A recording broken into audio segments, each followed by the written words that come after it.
Page 59, Etude. On page 58, they're covering arpeggios, or broken chords. An arpeggio is a type of broken chord where the notes either go up or down, because there's all kinds of patterns for broken chords. But this is where they're using a C chord here. And simply play the notes one at a time, either from the bottom to the top or the top to the bottom. That's an arpeggio. It could be slow. It could be fast. It's an arpeggio. Well, they give all kinds of examples. Have fun. I have arpeggio videos. I know I've done C major. You can go. Welcome to do that if you want. I don't know how far you should go. I wouldn't do the that's you might just learn the arpeggio if you want, just like the beginner part. If you know the arpeggio, you can try the intermediate part, but that's more of a challenge. Got to do it eventually. I mean, just whatever. It's how much you want to be challenged right now. I'd like to talk about Etude though. This is in the key of G major. Got one sharp in the right hand. I said 3/8 times, so eighth note gets a count. So it's one. Now these are let's forget articulation. Just play the notes. 1, 2, 3. Leave out the little grace note. We'll do that later.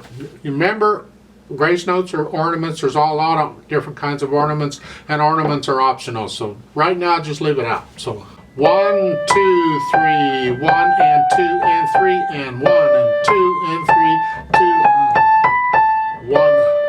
You got to reach way up there, and then come up with the thumb. And then here, that's an E. And just follow, this is the fingering for a G major scale. Like so. If you can do the G major scale on the intermediate level in my videos, that's 2 octaves up and down. That's one of the things that makes playing the music much easier if you know the scale, because you'll see this thing and you'll recognize it instantly as a G major scale.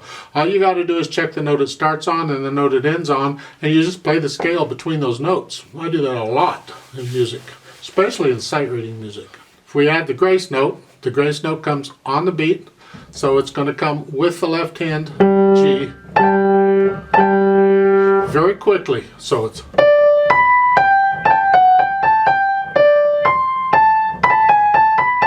that's the grace note. Now we add the articulation. Staccatos on some of it and legatos on others, and this contrast we like here.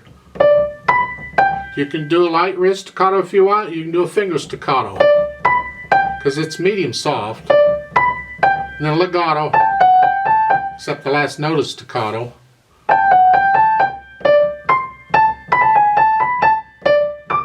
And then legato until the last note is staccato. So, left hand has the broken chords, the arpeggiated chords.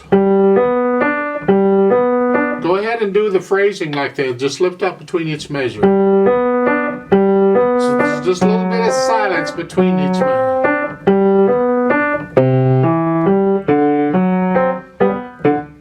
And legato on the end. Very light piece.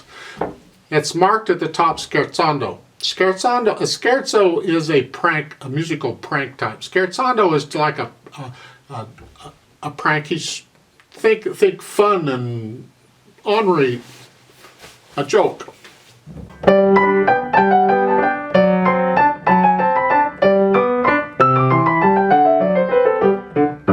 Type thing. That's my prankish. You have to do your prankish, and if you go slow, that's fine, because the right hand is staccato, the left hand isn't. And make sure on the grace notes, the grace note comes with the G.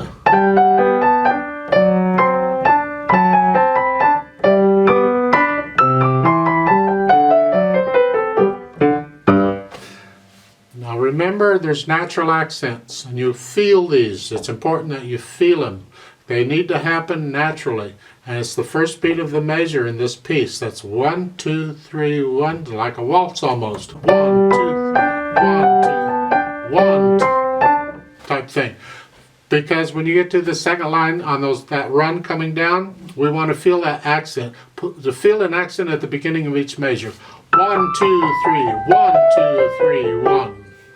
1, and you can exaggerate that to start with. In the scale videos, I have you accent it and drop the wrist, and that's really important because it'll help you feel this in the music. And that helps the run make sense. It's just not a bunch of jumbering notes. So it's fun. Let's do this really, really slowly together, just to check the notes and the rhythms. I'm going to give me 3 counts. If you want to play along, go ahead. So the right hand is here. Left hand's here to start. All right. 1, ready, go.